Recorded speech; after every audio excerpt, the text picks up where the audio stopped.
రావణుడిని సీతమ్మను ముట్టుకోనీయకుండా చేసిన శాపం గురించి తెలుసా? రావణుడెప్పుడు సీతమ్మను లొంగదీసుకోవడానికి సాహసించలేదు. సీతమ్మ అంగీకారం కోసం ఎదురుచూశాడు. 14 లోకాలను గడగడలాడించినవాడు, అత్యంత బలశాలి, క్రూరుడు, ఎన్నో యుద్ధాలు అలవోకగా గెలిచినవాడు, దేవులను సైతం యుద్ధంలో ఓడించినవాడు రావణుడు. అసలు ఎవరికీ భయపడని రావణుడు సీతమ్మను ముట్టుకోవడానికి ఎందుకు భయపడ్డాడు? వాల్మీకి రామాయణం ప్రకారం రావణుడు ఒకరోజు ఒక యుద్ధం గెలిచి తన సైన్యంతో పాటు లంకకు బయలుదేరాడు. మార్గమధ్యలో సూర్యాస్తమం అవడంతో సైన్యాన్ని విశ్రాంతి తీసుకోమన్నాడు.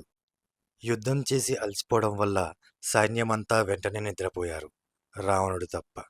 చుట్టూ చీకటి నిశ్శబ్దం. దగ్గరలో పూల పరిమళాల మధ్య దూరంగా కాలి గజ్జలు నగల గలగల చప్పుడు వినిపించింది రావణుడికి.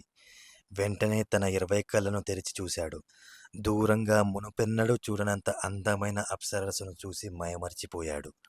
వెంటనే వెళ్ళి తన చెయ్యిని పట్టుకుని, ఎక్కడికెళ్తున్నావు, నన్ను సుఖపెట్టకుండా అని అంటాడు రావణుడు. దానికి రంభ, మహారాజా, నేను మీ అన్న కుబేరుని కొడుకైన నలకుబేరుని భార్యను, నీకు కోడలిని అని అంటుంది.